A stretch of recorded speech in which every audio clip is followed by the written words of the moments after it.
Last night I stayed at a Travel America truck stop in Phoenix, Arizona. Here is the view of my car in the parking lot. As always, I parked in a spot near the main building and underneath a parking lot light. The light and the busy area make it safe, and I am not bothered by the sights and sounds since my car has good soundproofing and blackout panels. I am finding that Travel America truck stops are the best for people in cars looking for overnight parking. Most love truck stops have signs warning that you will be towed if you park overnight. Pilot and Flying J truck stops are more welcoming, but they don't tend to be as large as the TA or Travel America truck stops. By the way, since most of you probably haven't ever visited a truck stop, I decided to do a quick tour of the facilities. A big truck stop like TA or Travel America will have multiple restaurants and stores like a strip mall. This one in Las Cruces has 3 fast food chains and a diner. It also has a gift shop with food, drinks, car and truck supplies, various necessities, and souvenirs. This is the shower area where there are multiple private shower rooms that can be reserved. Some truck stops have rules that require you have a CDL or truck driver's license to use the showers. As you can see, there is also a big auto supply section since we are on a highway and this is, after all, a truck stop. Here are the fast food restaurants, which aren't open yet since it is early in the morning, but there is plenty of seating nearby. And there is even more seating here in the main dining room where we have the diner. Travel Centers of America have full-service restaurants like this, many which are open 24 hours a day to accommodate the truckers who work all shifts, so all hours of the day and night. There's a Verizon store with phone and accessories, and here is a laundry room with coin and card-operated washers and dryers. Just down the hall is a lounge area where people can sit, take a break, use the free Wi-Fi, and watch TV. Outside here, you can see the commercial side of the truck stop. Truck stops have 2 sides, a commercial side where there are diesel pumps for the trucks, repair centers, and truck-only parking. Because of the size of the truck, it takes a very large parking lot with large parking spaces to accommodate the semi-trucks. Segmenting the trucks from the other traffic is also done for safety purposes. In addition to the parking and repair facilities, the pump area also has its own convenience store for truckers, which makes it easier for them to do all of their business on the truck side of the truck stop. Well, with our tour completed and having already spent a couple of hours in my car getting some work done, it is time to head to Anytime Fitness to work out and shower. Here is one of the Anytime Fitnesses in Phoenix. I chose this location because the aerial view on Google looked interesting. The gym is on the back side of a shopping center and it has covered parking. That is nice given the extremely hot temperatures that can be reached here in Phoenix during the summer. Since the parking is tucked behind the shopping center buildings, I may try this area for overnight parking and sleeping the next time that I visit Phoenix. After finishing my workout and showering, I realized that I was almost out of clean clothes and it was time to do laundry. So I headed to a nearby laundromat. I chose the closest place that I could find on Google near the Anytime Fitness. This laundromat had plenty of washers and dryers, but they were card operated and didn't have a coin option. I carry quarters for laundry, but I decided I would just use my credit card this time. After loading 2 machines with my laundry, I found that my card didn't work.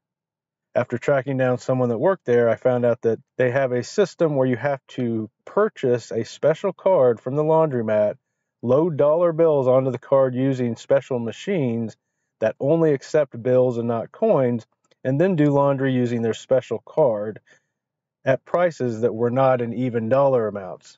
So it seemed like the process was designed to cheat people out of their money, which I decided I wasn't going to help support.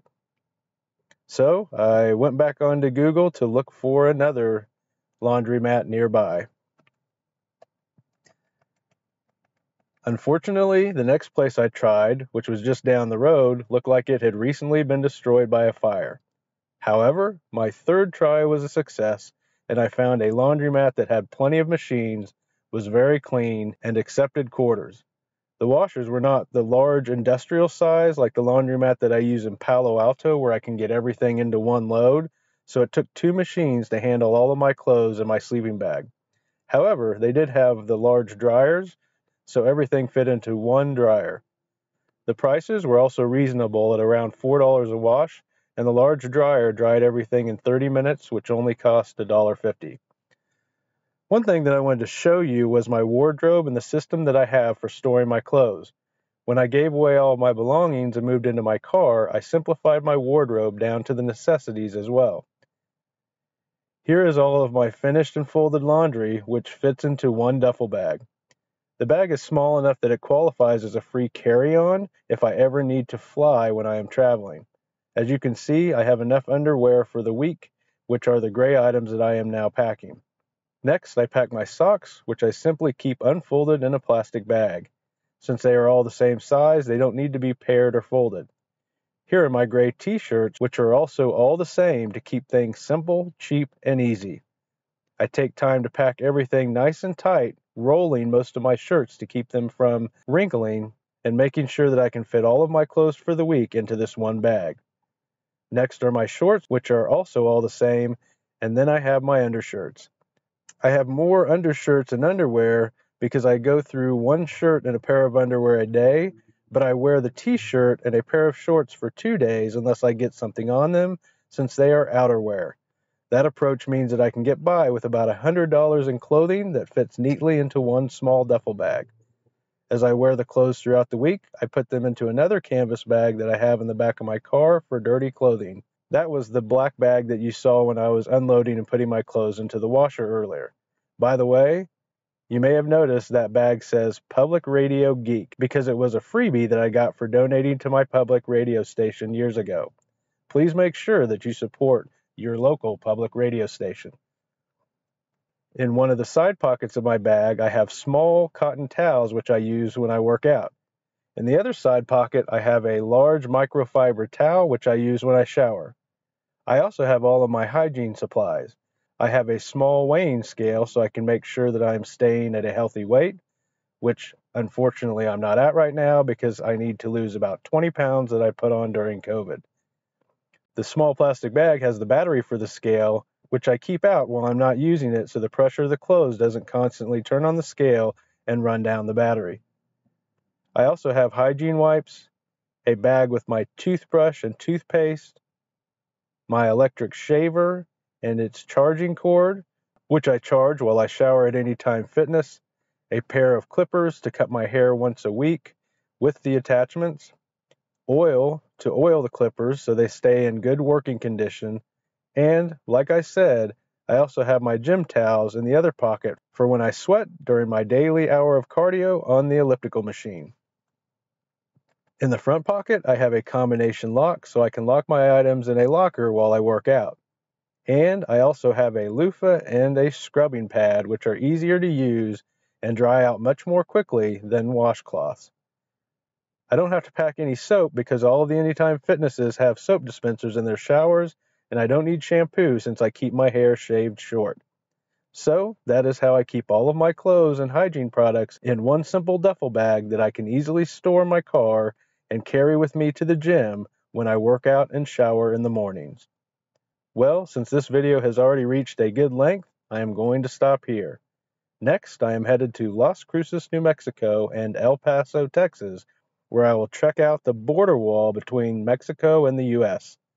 That is where we are headed tomorrow, and I hope that you will continue to join me on this cross-country journey. Until next time, be safe and do good things, and I will see you in the next video.